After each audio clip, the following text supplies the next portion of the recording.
Supreme court की तरफ से मुस्लिम महिलाओं को लेकर आए फैसले पर all India Muslim personal law board ने एक वर्किंग कमेटी की बैठक की, जिसमें उससे जुड़े कई प्रस्ताव पास किए गए। इसी पर बातचीत करने के लिए हमारे साथ मौजूद हैं डॉक्टर सैयद कासिम रसूल इलियास साहब, जो कि प्रवक्ता हैं बोर्ड के।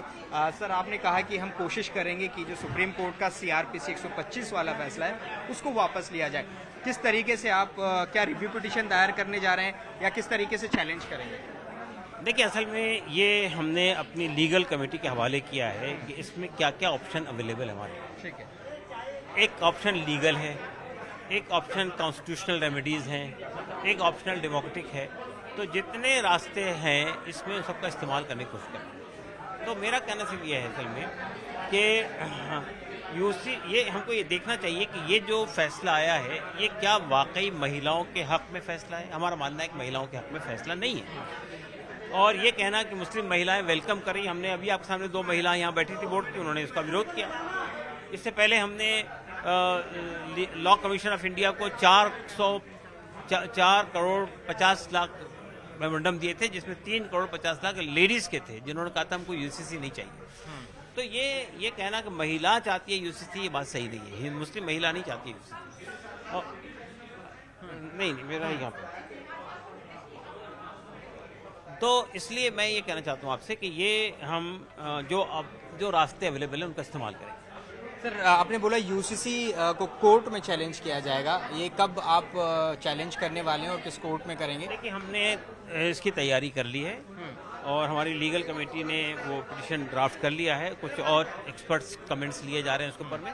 उसके बाद हम लोग जो है वो पहले तो हम उत्तराखंड में जाएंगे हाई कोर्ट में और वहाँ इसको चैलेंज करने की कोशिश करेंगे। सर, आपने कहा कि मुस्लिम महिलाओं के हक में नहीं है जो सीआरपीसी 125 का फैसला है, लेकिन बोर्ड पर यह भी आरोप लग रहे हैं कि महिलाओं के अधिकारों का भी तो हनन हो रहा है। अगर वो कोर्ट जाती है तो उसमें गलत क्या है?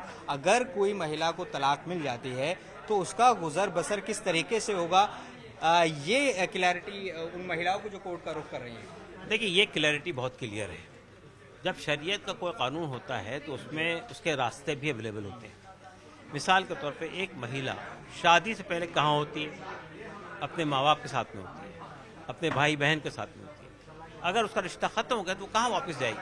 अपने भाई बहन के पास जाएगी, अपने माँ बाप के पास जाएगी। तो पहली जिम्मेदारी माँ बाप की है, दूसरी जिम्मेदारी उसके भाई बहन की है, और अगर वो उसके बच्चे हैं तो तीसरी जिम्मेदारी उनके बच्चों की है कि अपनी माँ का गुजारा भत्ते का इस्तेमाल।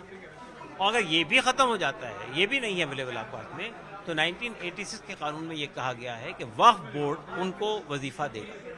तो ये रास्ते सब खुले हुए हैं महिला के लिए। ये कहना कि वो उसके साथ में सब रास्ते बंद हो गए हैं, कोई रास्ता खुला हुआ नहीं, बात सही है। लेकिन सर, क्या ये आपको लगता है क्या ये हो पा रहा है? क्योंकि वर्किंग फोर्स में भारत की स्थिति आप जानते हैं, खासतौर से अगर मुस्लिम समाज की बात करें तो वर्किंग फोर्स में मुस्लिम महिलाएं नहीं हैं, वो अपना जॉब नहीं करती हैं, फाइनेंशियल कंडीशन भी मुस्लिम्स की आपको मालूम है। तो किस तरीके से महिला गुजर करेगी? ये बता दीजिए आप। जी, मुझे ये बता दीजिए, ये बात लीगली भी, कानूनन भी, ह्यूमैनिटेरियन एंगल से भी ये बात कितनी सही है कि जिस शख्स से ताल्लुक़ ख़त्म हो गया वो आदमी ज़िंदगी भर मेंटेन करता रहे उसको? किस जुर्म में मेंटेन करता रहे? किस जुर्म में मेंटेन करता रहे, ये बताइए ना। जिस आदमी से रिश्ता ही ख़त्म हो गया, कोई रिश्ता ही नहीं है, इज़्दवाजी रिश्ता, किस बात की सज़ा दी जा रही है उसको कि वो ताहयात उसको मेंटेनेंस देता रहे? तो ये एक तरफ का आपको नजर आता है कि औरत के साथ जुल्म हो रहा है, मर्द के साथ वो सजा है, आप ये कह रहे हैं? बिल्कुल सजा है। आप मुझे बताइए ना कि जो आदमी अब वो दूसरी शादी करता है बिलफर्ज, तो इस वाइफ को भी मेंटेनेंस देगा, उस वाइफ को भी मेंटेनेंस देगा, तो उस पर बर्डन नहीं डाल रहे हैं आप।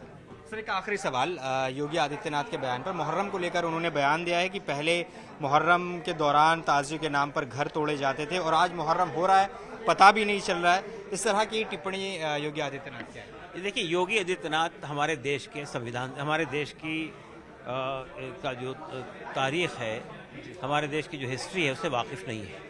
इस देश में मुसलमान अभी नहीं रह रहा है, आज़ादी के बाद से नहीं रहा है, सदियों से यहाँ रह रहा है, हाँ, सैकड़ों साल से यहाँ रह रहा है।